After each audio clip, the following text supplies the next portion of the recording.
কলকাতা টিভির পর্দায় আপনাদের সকলকে স্বাগত। আমি পূজালি রয়েছি আপনাদের সঙ্গে। আরএসএস প্রধান মোহন ভাগবতের যে নিউ ইয়র্ক সফর ঘিরে নতুন বিতর্ক, অর্থাৎ আমরা জানতে পারছি এই আরএসএস প্রধান মোহন ভাগবত হয়তো নিউ ইয়র্ক যাবেন এবং সেই নিউ ইয়র্ক সফর যাওয়া নিয়ে কিন্তু একাধিক বিতর্ক সৃষ্টি হয়েছে। জানা যাচ্ছে তার কর্মসূচির আয়োজক সংগঠন American Hindus for engagement and dialogue বা আহেডের এক্স হ্যান্ডেল, যেটা এক্স হ্যান্ডেল পেজ রয়েছে, সেটা কিন্তু ব্লক হয়ে গেছিল।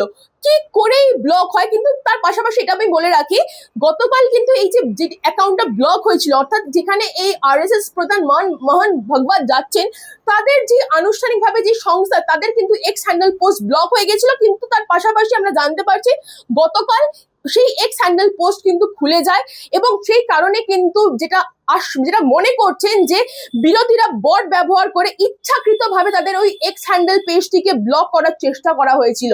কিন্তু এই যে ব্লক করার চেষ্টা করা হয়েছিল, সেটা নিশ্চয়ই তার পেছনে অন্য কোনো কারণ ছিল বলেই কিছুর একটা ইঙ্গিত দেওয়ার চেষ্টা করছে। কিন্তু তার পাশাপাশি এটাও বলে রাখি, তো গতকাল কিন্তু এই এক্স হ্যান্ডেল পেজটা খুলে দেওয়ার ফলে এই যে সংস্থা রয়েছেন বা এই সংগঠন কিন্তু অ্যাকাউন্টটি ফিরিয়ে দেওয়ার ক্ষেত্রে এক্স সাপোর্টার টিমকে কিন্তু অসংখ্য ধন্যবাদ জানিয়েছেন। অর্থাৎ আমরা যেটা জানতে পারছি, এই আরএসএস প্রধান মোহন ভাগবত নিউ ইয়র্ক সফরে যাওয়া নিয়ে কিন্তু বেশ বিতর্ক সৃষ্টি হয়েছে রাজনৈতিক মহলে। কারণ কি আমরা জানতে পারছি যে এই সংগঠনের সঙ্গে তিনি এই যে সংগঠন অর্থাৎ American Hindus for engagement and dialogue বা আহেডের যে এক্স হ্যান্ডেল পেজ, সেটা কিন্তু ব্লক হয়েছিল কিছু সময়ের কারণের জন্য।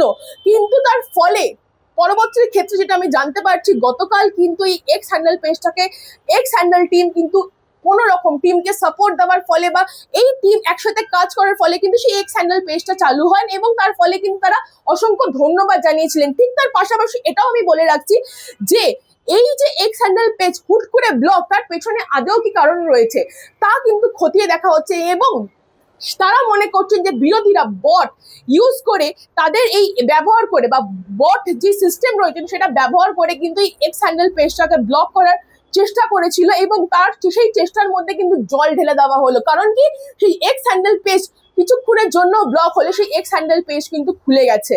তার ফলে কিন্তু আমরা জানতে পারছি আরএসএস এর শতবর্ষ উদযাপনের অংশ হিসেবে আমেরিকার পাশাপাশি কানাডা ও ব্রিটেনেও কর্মসূচিতে যোগ দেবেন এই আরএসএস প্রধান মোহন ভাগবত। অর্থাৎ যেটা আমরা জানতে পারছি যে মোহন ভাগবতের যেই সফর বা নিউ ইয়র্ক সফরে যেটা তিনি যেতে চলেছেন, সেই নিয়ে কিন্তু একাধিক বিতর্ক শুরু হয়েছে রাজনৈতিক মহলে এবং তার যে এই সংস্থার যে এক্স হ্যান্ডেল পেজ, সেটা কিন্তু অনেকভাবে বিরোধীরা বট করে ব্লক করার চেষ্টা করেছিল, কিন্তু সেই ব্লক হলো না। কিছুক্ষণের জন্য বা কিছু সময়সীমার জন্য ব্লক হলেও গতকাল সেই ব্লকটি ওপেন হয়ে যান এবং তার ফলে কিন্তু এই সংস্থাকে ওই সংস্থা অসংখ্য ধন্যবাদ জানায় এক্স টিমকে। অর্থাৎ এই এর পেছনে এই কেন এই বিরোধীরা বট ব্যবহার করে তাদের এই এক্স হ্যান্ডেল পেজটা ব্লক করার চেষ্টা করেছে, সেই বিষয়ে কিন্তু নজর থাকবে আমাদের।